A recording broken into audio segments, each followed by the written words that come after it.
Hello, readers. Welcome to 20 Questions with Your Favorite Author, where we ask authors important questions like, why would you agree to be on this podcast? I'm Kelly Lynn Colby, Editorial Director at Cursed Dragon Ship Publishing. Our guest this week is Mack Little, historical fiction author and longhand first drafter. Mack grew up in the Deep South and has accumulated a vibrant experience that she often emulates in her storytelling. Her studies in international politics and service in the Army have given her impressive perspectives to bring to her novels, new layers of intrigues and twists, which are all quite prevalent in her latest novel, Daughter of Hades. If she's not your favorite now, she will be after. Yay! Welcome, Mack! Welcome. Hello. Yeah, we have Greg Little on. He says, welcome, one little to another. It could be. Who knows? Well, this is Deep South. I mean, he's in Virginia, so He may be related to my husband. there you go. Boring. This was way more fun.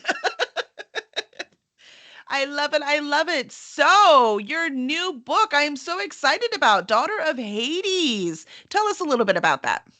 Well, it is a historical romance, but it really focuses on the authenticity of the historical period. It's set in the 17th century. It's about two sets of siblings, a pair of twins. They escape enslavement in Barbados on a pirate ship, and there are two brothers from France, France, and they're escaping religious persecution, and they end up in the Caribbean, and their lives become entangled and mesh, and there's lots of falling in love and adventure, swashbuckling pirate adventure. I love it. It is beautiful. I read this novel. It is quite a novel, by the way. It's nice and thick, but your writing is so, like, I don't have a lot of authors on that I would call literary authors, but I would definitely call you one. Like, your writing it's lyrical and beautiful. And I know, like I said in your intro, that you are a longhand writer. I'm wondering, how much do you think that has to do with your style? I believe it has everything to do with my style, because when I sit in front of a blank computer, I freeze up. And when I try to write, it's like I try to get everything perfect and make it look, good on the screen. Mm-hmm. This really slows me down and inhibits me. When I sit down with my fountain pen and my notebook and a cigar and maybe a glass of wine, it loosens me up. And I just write, whatever comes to mind. And then when I come back and type up my notes, I can shape it, mold it, and, add a little flavor to what I've written. So longhand is integral to the process for me. I love that. Neil Gaiman does it that way too, longhand with a fountain pen. So why is the fountain pen so important?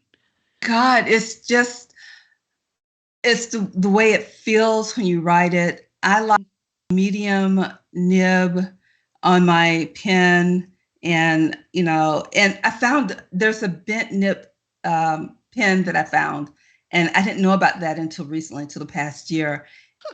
Lines nice and thick, and it's just the feel. It feels really smooth when you're writing, and with ballpoint pen, it feels grainy and it's not pleasant. But the fountain pens is really nice.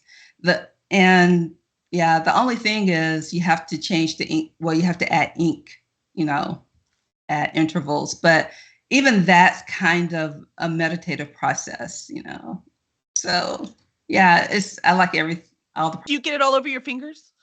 No, actually, I buy like little cartridges so I can do it quickly.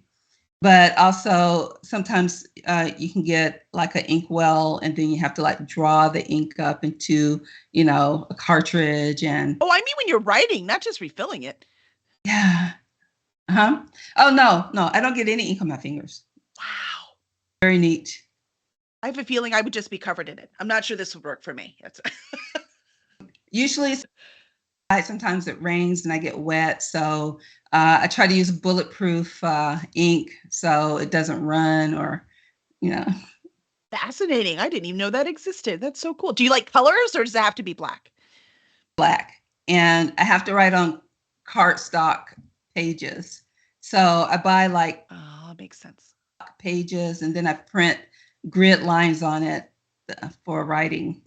So it's a whole process. So you like make your own notebooks? Yeah. So Fascinating. I'll show you my notebook. Yes, yes, yes. So I have like a leather note. That's awesome. I have my pens and I have my ink and then So cool. my pages that I write on. So this is what I'm currently That's awesome. binder so I can refer. That's very important. Nowadays I really don't buy journals unless they have like a binder inside so I can refill the pages. But every now and then I get gifts of journals and I love those too. I'm using those. Those are more for fun. You're like, this is work. I love it. I love it. I love it. So where do like your ideas come from? Where's the inspiration for these?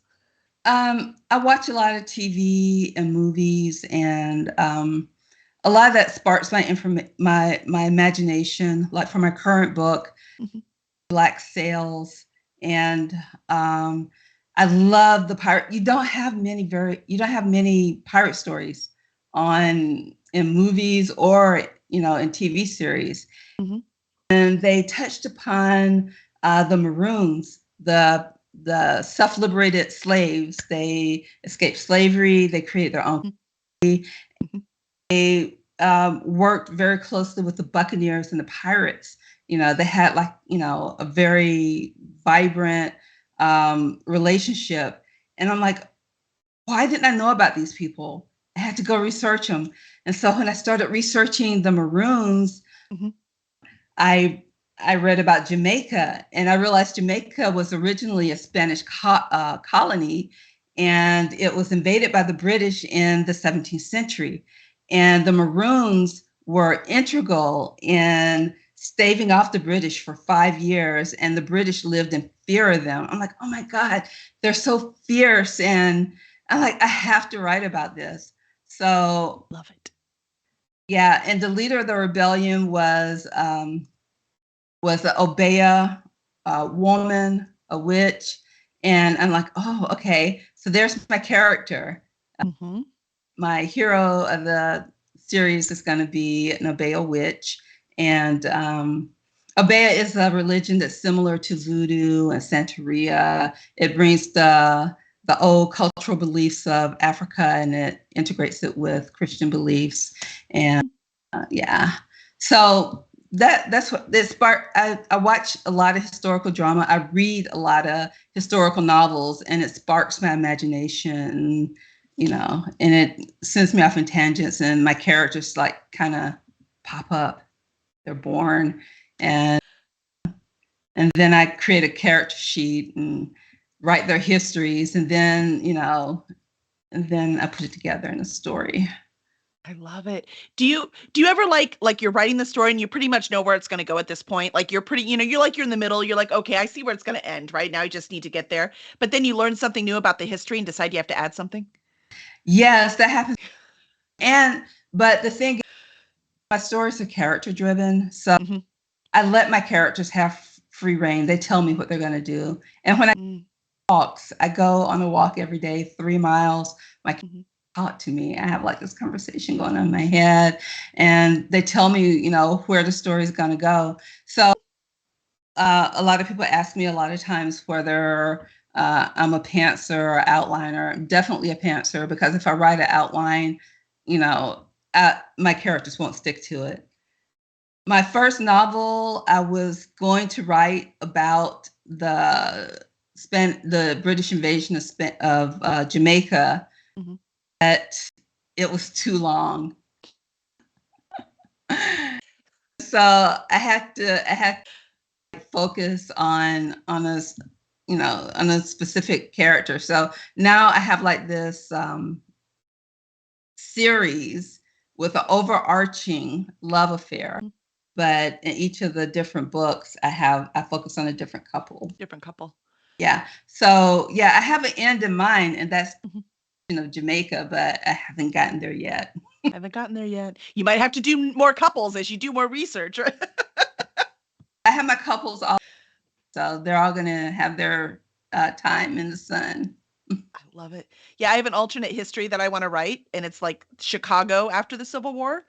Like we have a lot of, antebellum stuff, and we have a lot of Victorian stuff in Britain, right? But we don't have like anything when we're talking big city north after the war.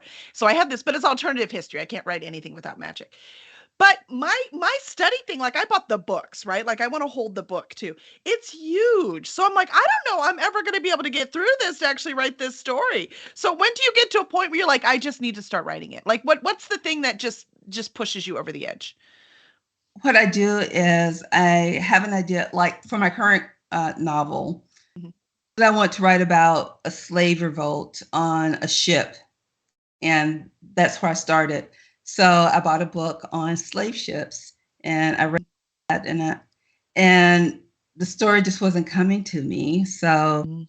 I read about life in pre-colonial Africa, and slowly but surely, the story started to gel. I knew that I wanted the slave ship to crash on an island, and I I went to all the islands of the Caribbean until I found the perfect one, Saint. Oh no, what horrible research that must have been. Oh, torture.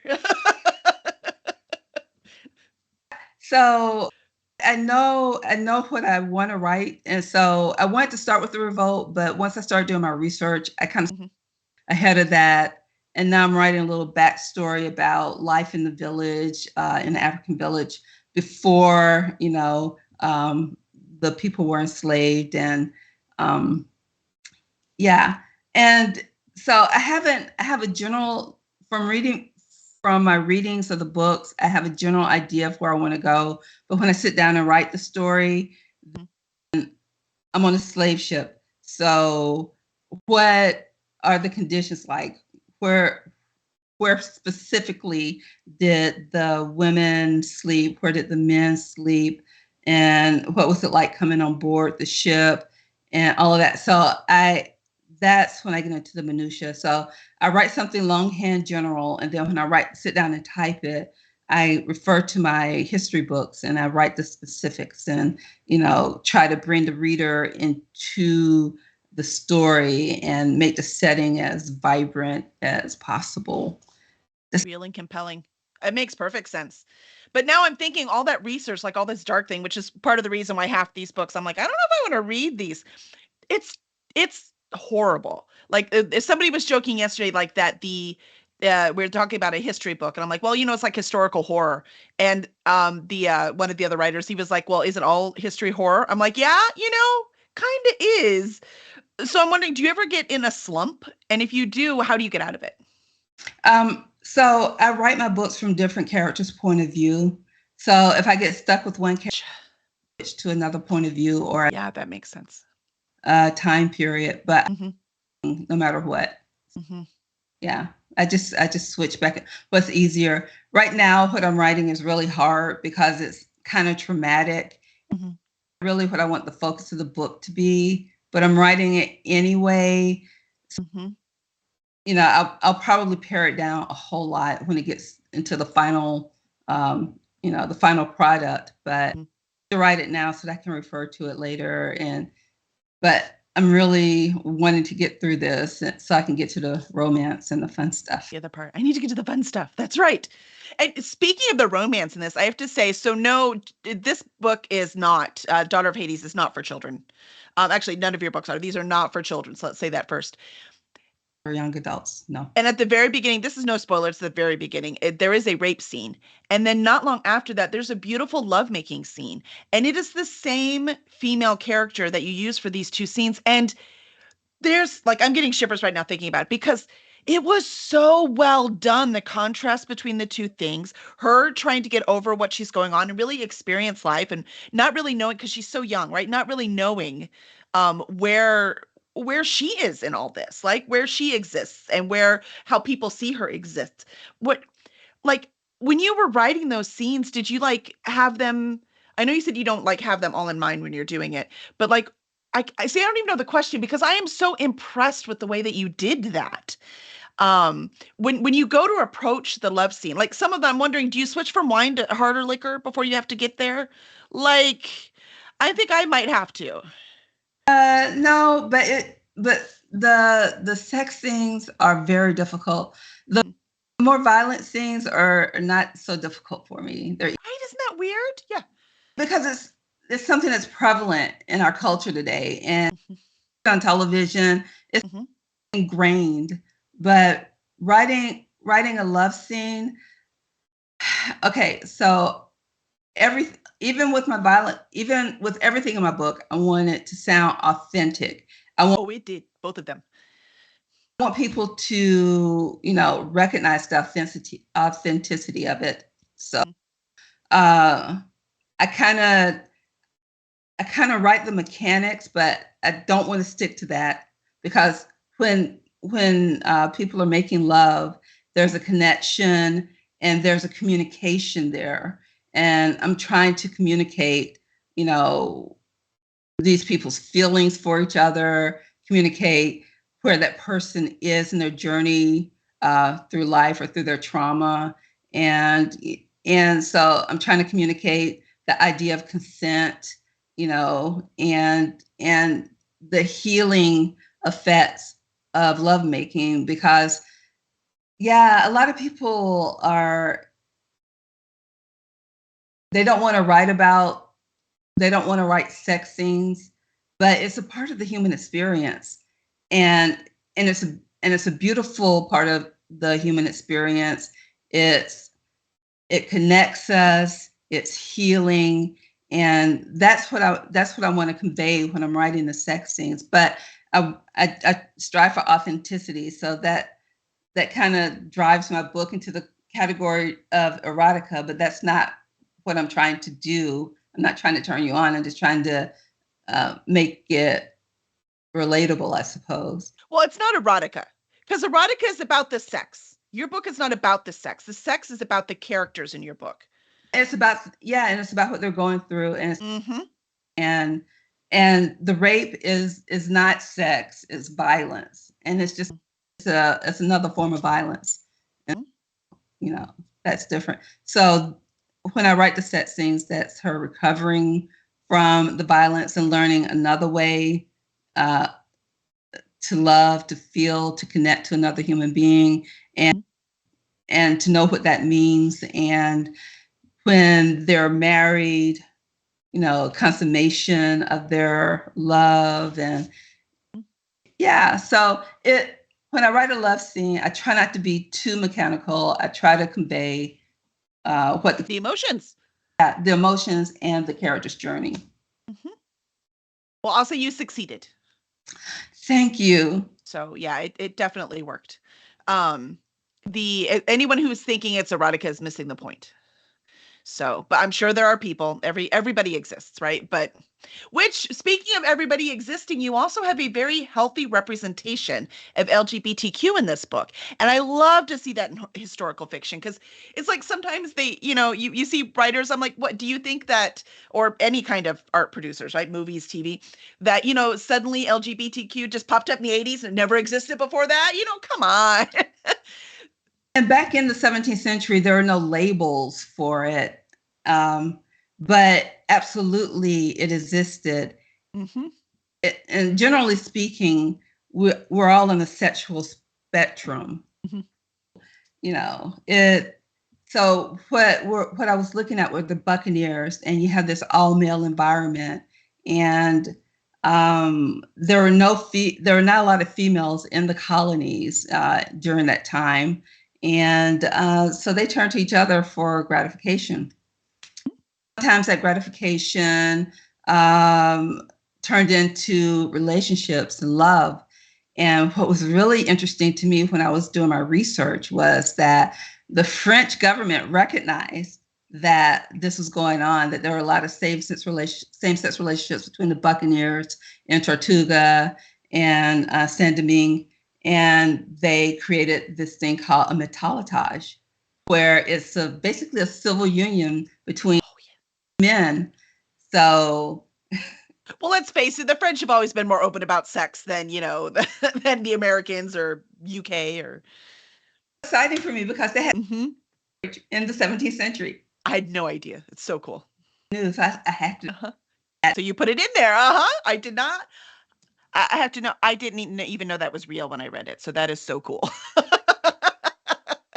Another cool thing about métallage is that later, around 1649, the French imported a bunch of sex workers to, for their men in the island, and so men would marry the woman, but they would still be involved in the métallage, so they would share a wife. Look at that lucky woman. Wife to their mate, in their will or whatever. So How funny. it's so interesting. And It's funny. We think of things as, just being this way or that way. And it wasn't like that. There were lots of ands. Lots of ands. Yeah. when I write my novels, I kind of focus on the marginalized populations because we never hear about them. Right. Whenever I read a story set in that time period, all you saw of Black people were slaves, and they were props, and they had no personality or No agency. No. anything. Mhm.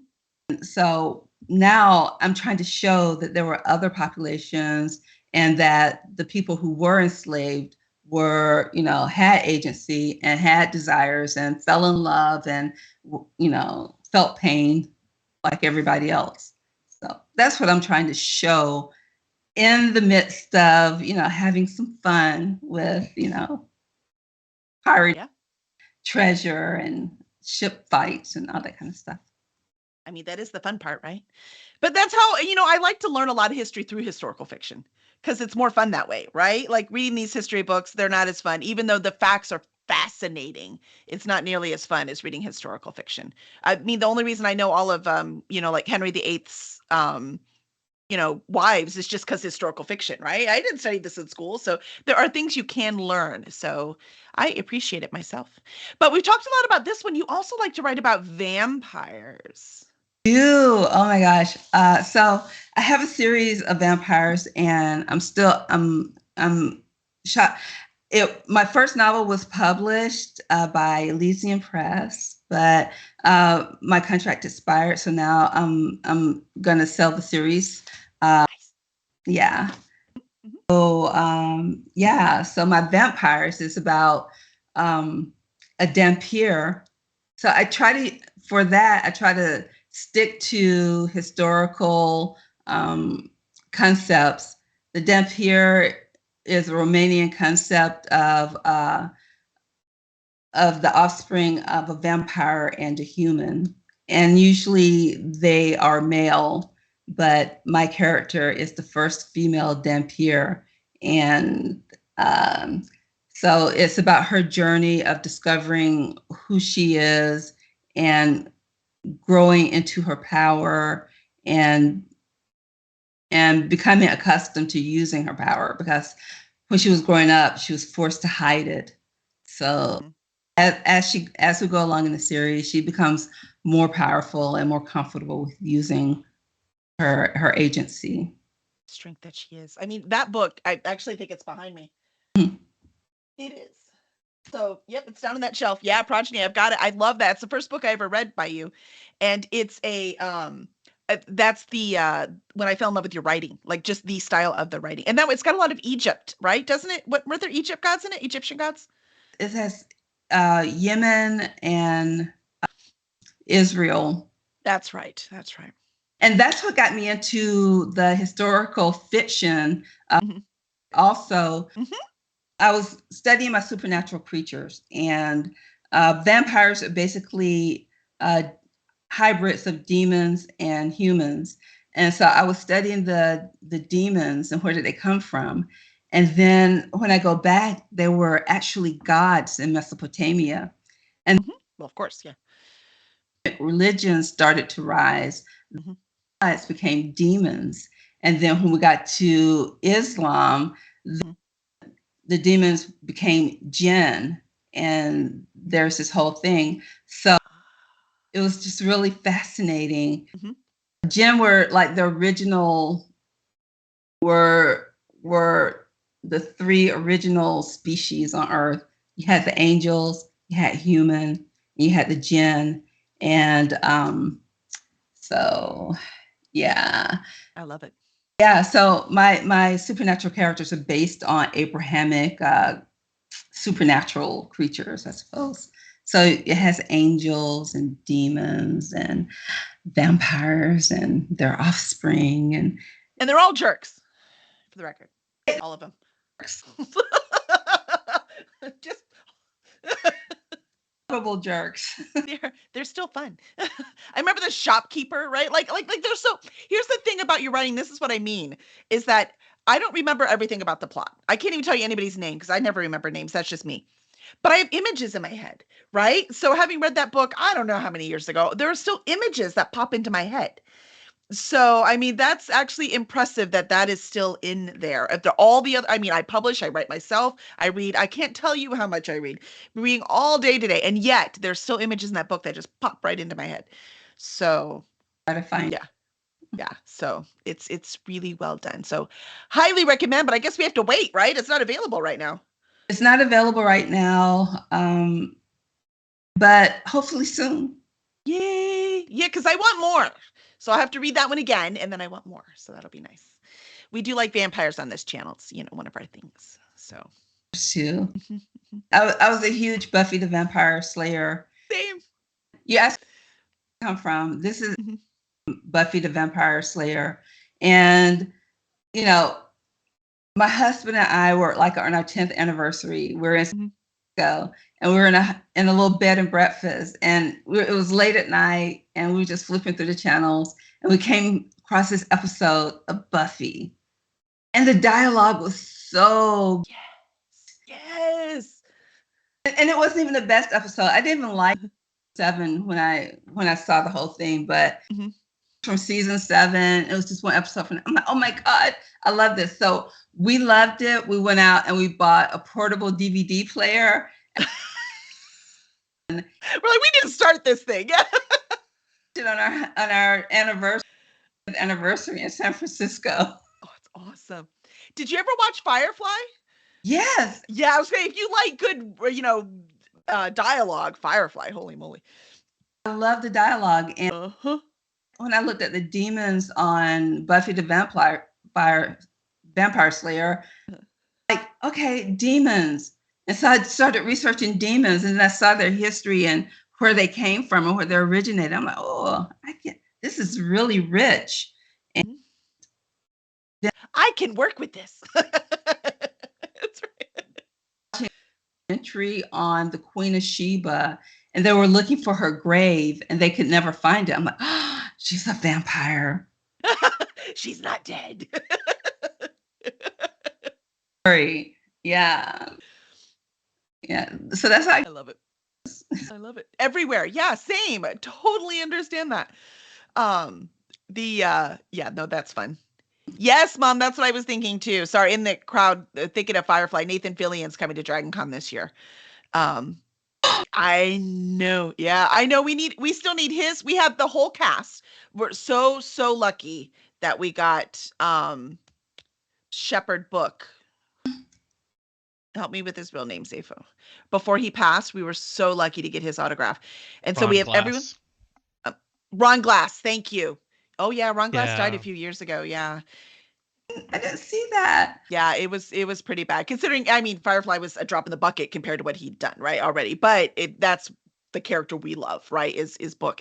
So we got his we have everyone's autograph except Nathan Fillion and nope, you're gonna have to give me her real name too. Marina Marina. Baccarin. That's it.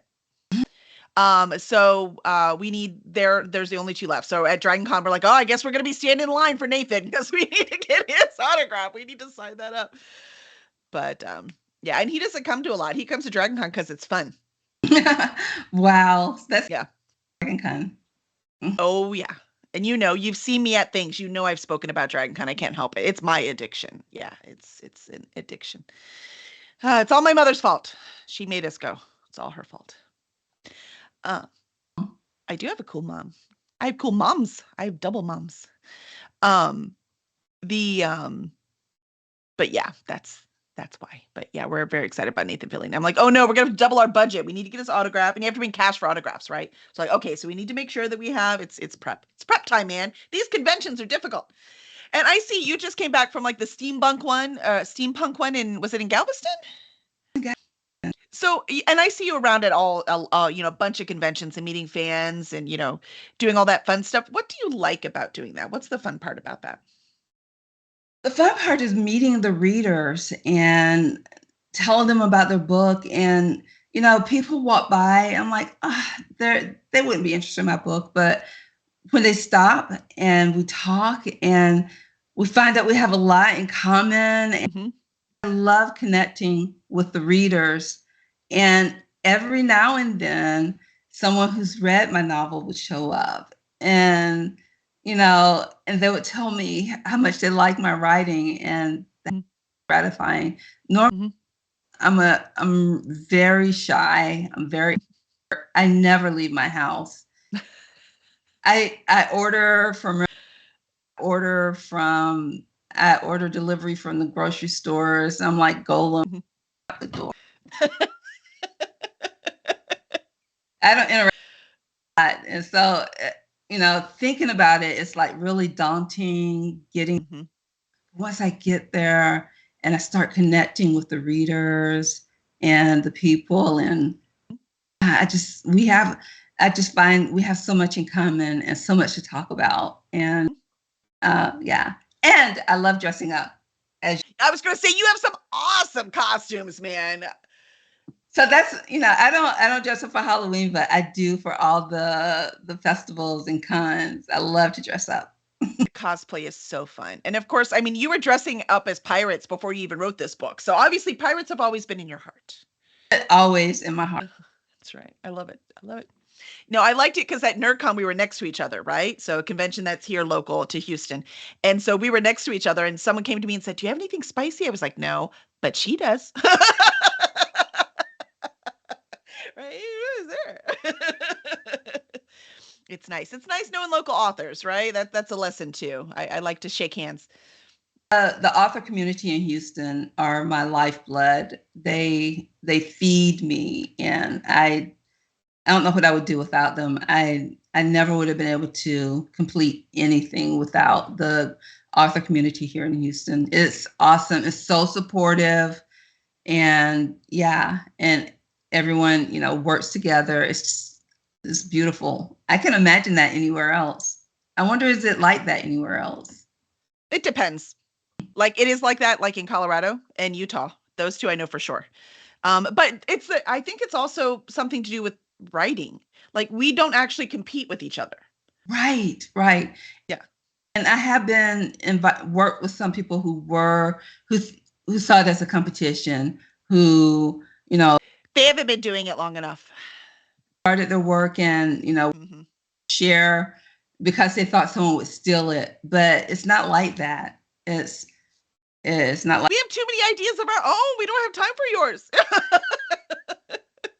And I do want to spark people ideas. I want people to see a strong Black female character and say, oh, well, I could put something like that in my novel. I want to spark that in other authors and propagate diversity in stories, because it's not really there when you look at the landscape of speculative fiction or fantasy.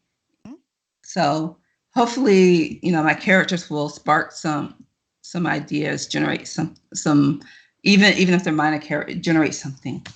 Well, if nothing else, doing these things and going to those conventions where you actually meet your fans, you can inspire young people, Mm-hmm. right? So young people that look like you who are like, I want to write, and you're like, good, do it. So it's when we watched Tournament of Champions. And at the end, it was very amazing. It was emotional because it had two women of color who were competing for this title. Mhm. And it's like you don't see that in a lot of places. So, if even the food world is that diverse, where they're even on the big stage, everything should be that diverse. So, Yeah, and it's not, and it's really important for people of color, mhm, populations to see themselves reflected in literature, but it's also important for mainstream to see us in the different dimensions of yeah. cultures. And so I'm hoping I'm showing the different dimensions and inspiring ideas in the mainstream and offering support to the marginalized. I feel like what I'm doing is activist work. I feel like a part of what I'm doing is activism. Well, you are. I don't know how anyone can argue with that. Yeah, no doubt. Plus I'm a huge reader, and I like to read things from people who have experienced stuff that I want to experience things that I never will experience. Right. And some of these things are too horrible. I definitely never want to experience them. But it gives you more, it gives you more, more empathy, more understanding where the people come from. And if we don't have people from different backgrounds, from had different life experience, from different countries, from different cultures, if those books are not out there for me to read, how can I even learn about any of it? Exactly. Yeah. Exactly right. Yeah. You said that. Yeah. Well, I tried. I stumbled a bit.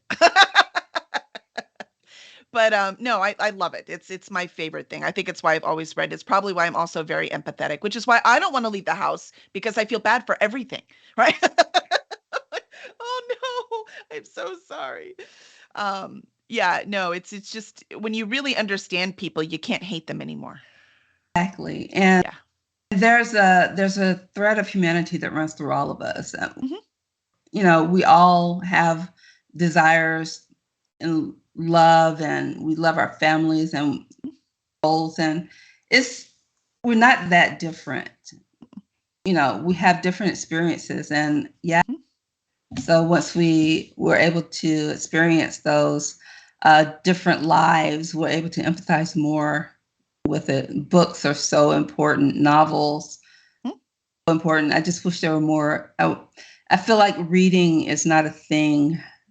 Is declining, and I think that there should be more readers. Then there would be more empathy. Hmm. Hmm. So, I love it. No, that's what we're here for. It's more fun that way. But I'm laughing. I'm actually laughing at the audience because they're yelling at me for spoilers for the Tournament of Champions. That's how geeky we are. It's not Super Bowl. Well, okay, at least one person on here is Super Bowl. Everyone else is like, we're more the cooking channel. These are our Super Bowl. I'm like, oh my gosh, is this what sports fans feel like? Like I'm like on the edge of my seat. Who's gonna win? Oh my gosh. too emotional. See? I get so invested. It's just very stressful to me. I get Ah, organic. yeah. Or gamble. I like Vegas, but not for gambling. I like to go to the shows. Gambling is just too stressful. I No. lose $1. Mhm. That's what I often say. We waste plenty of money in Vegas, but it's all on food and shows. We don't waste it on gambling. We choose a different way to waste it. Yeah. Nice, nice. So I want to talk a little bit about your background because I'm wondering how much of that actually comes out. So you said it says in your bio that you were in the army. I remember that. I've seen pictures. Like you post them on Veterans Day, which is awesome. I'm wondering how much of that experience in the army actually comes out in your books. Um, it's hard to say. Maybe subliminally. I can't say the word. You said it perfect. Yeah. Subliminal. It comes through. Hmm. In one of my novels, I did have some army, some military type characters, but yeah, it kind of comes through, but mostly the camaraderie and working together for a single purpose, that kind of comes through more than actual military stuff. It makes sense. I mean, the romance is much more important, anyways. Yeah. Hmm. And vampires and jinn, they have different rules. So, Well, you also study international politics. I'm wondering, is there any like something that you learned doing that you're like, you know what, I need to write a story about that someday? Um, what I learned in international politics, I studied in Spain, and Mhm. I was able to learn about the world wars and the colonization of South America from a different perspective. Mhm. It's is really different from what we learn here in the United States. And Yeah. so that kind of cued me in that there's more to the history that we've been taught in school, even in college. And Mhm. when I'm writing, I look for those um, viewpoints of history that are counterintuitive to what we to an American or to a European. And Mhm. so yeah, so it taught me to look to real it helped me to realize that there are different perspectives for whatever, like um like the British invasion of Jamaica.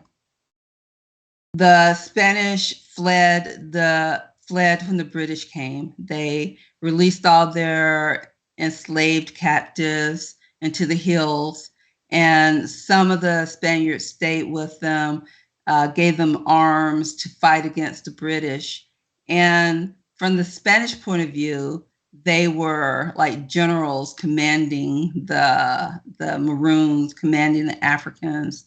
But actually, from the Maroon point of view, they were in the show, and they were just using the Spaniards for mean to take over the island and have their independence and create their own. Mhm. So Mhm. yeah, so and when I write, I write from both perspectives and show. And another book that I have coming out in August, I kind of deal with female circumcision in Africa. And I know, right? It's just so horrible. I can't. And doing research for it was very difficult. Mm. All the research that I came across in the journals, um, the scientific journals, they all write it from a perspective that female circumcision is bad. But you have these cultures that have been doing it for centuries, and that's a part of their culture. And girls transitioning into womanhood look forward, look forward to that. It's a rite of that was their rite. Yeah, but that's because they don't know anything else.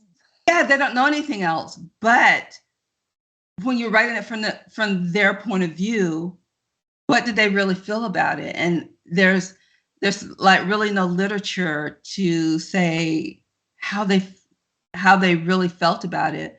Maybe it was something they looked forward to. You know, I had a friend who was Turkish. Mm. He was 12 years old when he was circumcised, and that was part of the ritual. You know, so Yeah, but he gets to keep his penis when that happens. he does, but what I'm saying is it's their rite of passage. They don't know anything else. So and it's something they accept. And if a woman is not circumcised, then she's ostracized. So whether they know any better or not, it's not a matter of knowing better or not. It's what they know, what they look forward to, and how they feel about it at that time. And it's hard to get that perspective because all the literature is telling us how horrible it is. I know it's horrible. I don't I think it's horrible, but those Well, that's because in that culture though, they don't talk to the women. So it's hard to get their perspective. but it was accepted. It was, so Yeah. about that. Lots of horrible things are accepted, including in our culture, by the way. We're not immune to this. There are a lot of horrible things in our culture that are also accepted. Someone accepted, I try to write from their point of view Mhm. of that horrible thing and try not to judge it. you know, so yeah, so I try to write as objectively as I can. Mm-hmm. And try to get into each person's point of view as deeply as I can. And, it doesn't turn out well for the girl in my character, her circumcision. So Mm-hmm. it's not like I glorify it or anything. Yeah. No. I mean, I agree with you. If you're trying to get into their head, you need to know more, the way they would see it. And that makes total sense to me. That's true of anything. But yeah, it's a whoo, not a fan. Not a fan. Not a fan. Not a fan. And I know you're not either. Holy moly. I mean, just thinking about how, successful your daughter is. You never made her conform to any kind of gender role. That's not the way you roll. So, no. I'm proud of your daughter and I never even met her. Um, but here I have a really important question. Very important question. How's that castle in France coming? Like, are you ready for guests yet? Like, I haven't heard about it in a while. Okay, all right. So it's not gonna host guests. They're gonna Oh, preserve it as a ruin, but they're trying to make the structure safe enough for people to go inside and explore the ruins. And I had a personal tour inside the castle, and it is just magnificent. Venetian terrace, and so it's surrounded by a moat. It's La Motte oh, is the name of the castle. It's surrounded by a moat and mhm. the Venetian terrace that has no balcony or anything. It just goes right into the water. Mm. Beautiful. And it has trees growing up, in the center of the courtyard. And it has the turrets and the winding stairs up to the towers I climbed. It's It's so romantic. It's like so romantic. Oh, houses. So maybe those manor houses may be converted into quarters at some point, but that would be cool. I mean, epic writer's retreat. That's what I'm seeing. I'm telling you, okay. So when I went there to volunteer the for the reconstruction of the castle, Mhm.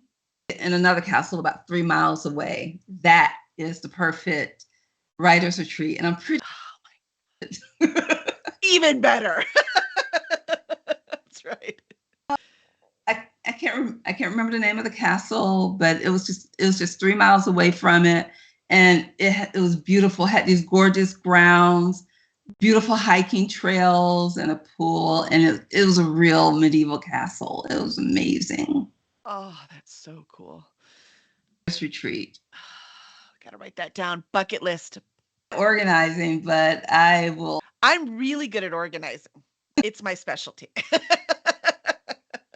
It's my superpower. Um, that's awesome. But now we have traditional questions we must ask. And so let me get to those. They are the lightning round. So, first thing that comes to your head. Ready? What's your favorite flavor of ice cream? Butter pecan. Ooh. Can zombies climb? No. Can steaks on the grill or on cast iron? Cast iron. Good choice. Good choice. What is your least favorite chore around the house? Dishes. Fair. Hence all the ordering food in. See, I get that. Less dishes, right? Smart. Sneakers or high heels? Sneakers. Excellent. Well, thank you very much. Now, please let us know, where can fans find you and your work? You can go to my website, Mack-Little.com. You can sign up for my newsletter there, and you can order books there. There are links to order. You can find me on Amazon. Best if you go to my website and use that link. And you can find me on Instagram. My handle is @ZenBaby, and ZenBaby is ZenBabie.